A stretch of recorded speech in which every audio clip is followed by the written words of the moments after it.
Welcome back. Today we're looking at Evangelina Skov commentary on Colleen Ballinger's recent live show, specifically about her kids being there. So let's dive right in. The first major area for improvement is the way the arguments about Ballinger's victim mentality are organized. Or, well, not organized. Right. Yeah, this is a really foundational thing in the script. The biggest weakness, I think, is that the creator just loops through the same argument again and again. It gets a bit repetitive. It does. I mean, the point is that Ballinger frames everything as bad luck or, mental health struggles instead of the consequences of her own actions, which is a good point. A very good point. But we hear it in the first few minutes. Then a clip gets interrupted halfway through to make the exact same point, and then it comes back again later. It just feels reactive, like the commentary is happening in real time without a script. Yeah.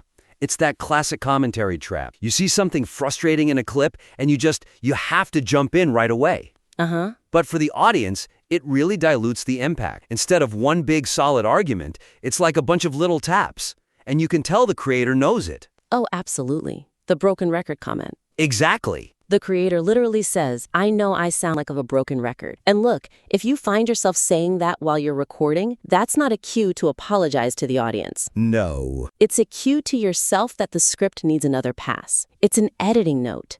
It basically admits the structure is repetitive. So the suggestion here is pretty clear. The creator needs to shift from that reactive structure to a more thematic. Right. They need to group all the related argument, especially the victimhood versus consequences stuff, into one single, really comprehensive segment. Yes. Instead of stopping the video 5 times to talk about her size or complaints, just collect those clips. Show them one after another, and then you deliver one big, powerful rebuttal. That would be so much more impactful. Can we walk through a concrete example? Because I think that expecting the worst part is the perfect spot to fix this. Totally. So right now, the second Ballinger says, I was expecting the worst, the creator pauses and immediately criticizes her for playing the victim. A much stronger way to do it would be to just wait. You have to resist that impulse to interrupt. Let it breathe. Let the whole clip play. Let her talk about healing, about how everyone was so nice. Let her bring up her postpartum anxiety. Let the audience see the full performance of it first. And then once all that context is there, that's when you strike. You deliver one single cohesive analysis. You take that whole block of anxiety and healing, and you put it up against the cold, hard reality of the consequences for her actions. And you bring in the other examples there, the stuff with Trisha Paytas, with Adam McIntyre. Exactly. You connect the dots. You say she's framing this as anxiety, but the reality she's afraid of public backlash because of X, Y, and Z. And just by doing that, it changes the critique from, I find her annoying, to here is a documented pattern of deflection. And crucially, if you structure it that way, you don't need the broken record disclaimer anymore. Right? Because you're not repeating yourself. You're making the point once, with authority. It makes the whole piece feel less like a defensive reaction and more like a confident, structured essay. Which actually leads us perfectly and to the second major point we need to talk about. It's all about tone and authority. Yes, this is a big one. So the second critique is that the creator tends to undercut their own authority with, a lot of hedging and apologies. This jumped out at me right away. The core weakness is that the creator just seems uncomfortable with criticizing, period. Throughout the video, you hear these apologies. Things like, I feel so weird criticizing somebody while they're crying. And the really big one, it makes me feel like the world's biggest asshole. Right, and I get the impulse. I do. Nobody wants to be seen as mean, especially when someone is emotional on screen. Sure. But in a piece like this, a piece that is essentially accusing someone of endangering children, that kind of emotional hedging just tanks your credibility. It weakens the entire argument you're trying to make about child safety. It really does. If the person making the argument is spending time talking about their own guilt, it sends a signal to the audience. It suggests that maybe the critique isn't actually that valid, or that the creator isn't even sure about it themselves. It muddies the water. The viewer is there for an analysis of a public figure's behavior. When the focus shifts to the creator's feelings about making the video, it almost feels like they're asking the audience for reassurance. Tell me I'm still a good person, even though I'm saying this. Exactly. So the suggestion is to draw a very firm line between empathy and objective critique. You can acknowledge your emotions. You can say, yes, she is clearly upset, but you can't let that invalidate the factual criticism of her action. You don't have to call yourself an asshole to prove you have empathy. You prove you have empathy by focusing on the kids. So let's get concrete. How do they rewrite that line, the "I feel like an asshole" line, to sound more authoritative? You just replace the apology with a transition, one that acknowledges the complexity but brings it right back to the central issue. So instead of "I feel like the world's biggest asshole," you say something like, "While postpartum depression is a serious and valid struggle, it does not excuse or explain the decision to perform sexually charged material in front of children." See, that is so much stronger. Right. It shows you understand the mental health angle, but it draws a hard line. It says, my sympathy ends where the problematic behavior begins. It keeps the focus on the actual issue. It's professional. And speaking of professionalism, we have to talk about the other side of that coin. The distractions. The distractions. You mean the wildlife report? I do. There's this whole extended sequence with a cat in the window. Is it a fake cat? Is it a real cat? Then maybe there's a raccoon outside, and the creator's husband gets involved. It was something. I guess the idea was to seem authentic, maybe give it a behind-the-scenes feel. Which can work in some contexts. Yeah, if you're reviewing a silly movie, fine, leave in the cat blooper. It's funny. But the weakest here is that it just completely clashes with the gravity of the topic. Context is everything. You're building a very serious case about the sexualization of content performed in front of minors, breaking away to discuss a possum or stumbling over the phrase 2 nights in a 90-person theater. It just kills your professionalism. It really does. It makes it feel like a casual, off-the-cuff rant, not a piece of serious, researched commentary. The fix is so simple. Just cut it. Cut it out. All of it. If a raccoon interrupts you, you stop recording, you deal with the raccoon, and you do another take. You don't leave the confusion in the final edit. It doesn't add anything. Not a thing. And this brings us to what I think is probably the biggest structural problem in the whole piece. We've talked about how arguments are arranged, but now we have to talk about what comes first. The prioritization. The smoking gun. Exactly. So the third critique is about the prioritization of evidence, specifically how the strongest, most damning facts are handled. The weakness here is just a classic case of burying the lead. The single most shocking piece of information in this entire video is that Ballinger's son was singing along to songs that had lyrics about cock-blocking and PMS rage. I mean, that's the whole reason for the video to exist. That's the core of the child safety argument. It is, but where is it? It's buried like 10 or 12 minutes in. The creator spends all this time up front on general vibes, on the victim narrative, on the history of Miranda.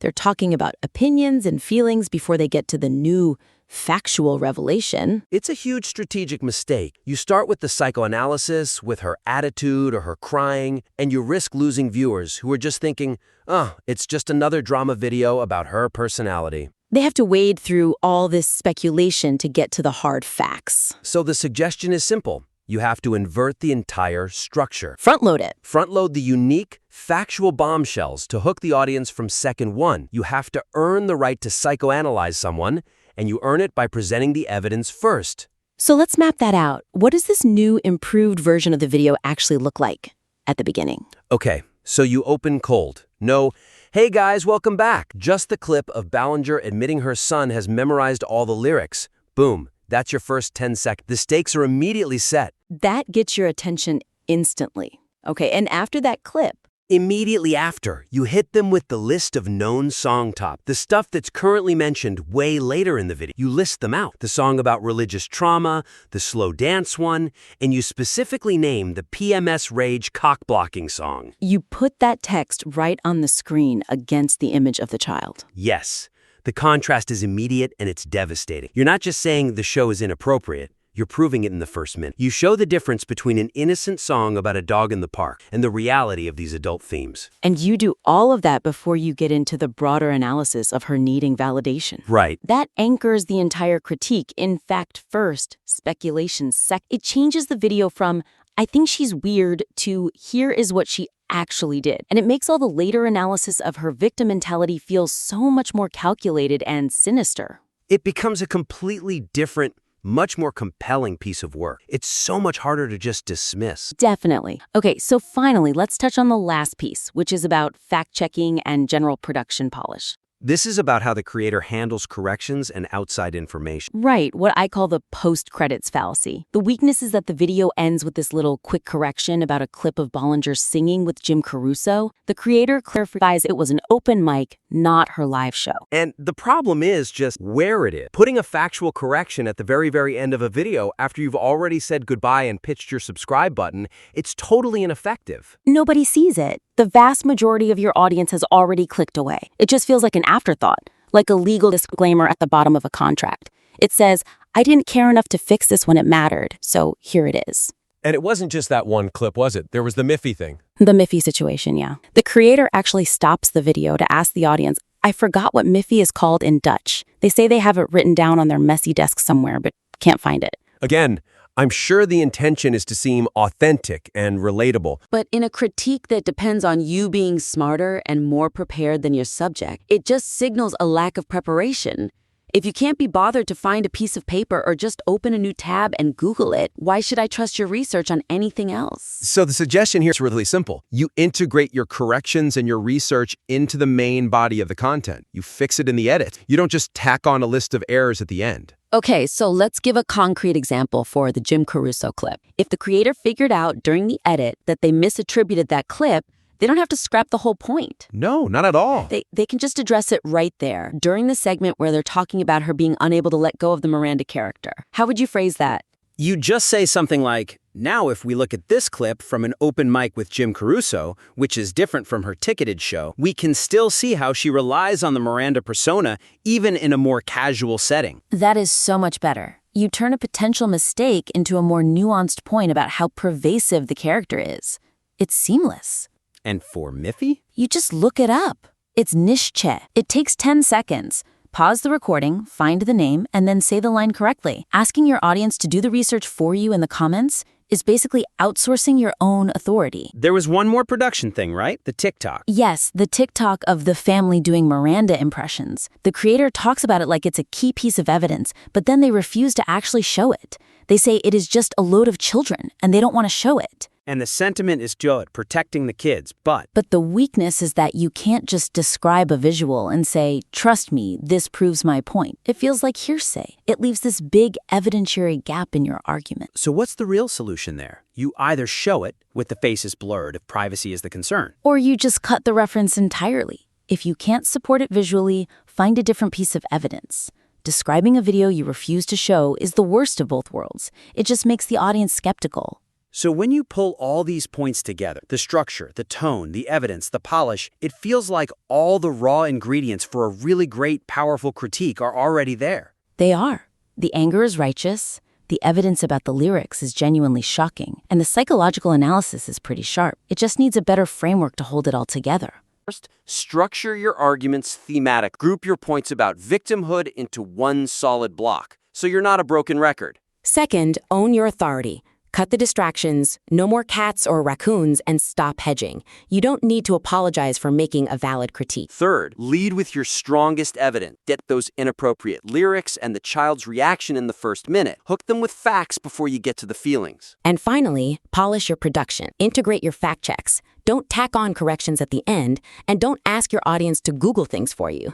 Do the work so the viewer can trust you. We really hope this helps the creator make your work even sharper. The goal is to move from that reactive mode into more authoritative analysis. Absolutely. And with evidence this strong, the lyrics, the child singing along, that material really deserves to be presented in the most impactful way possible.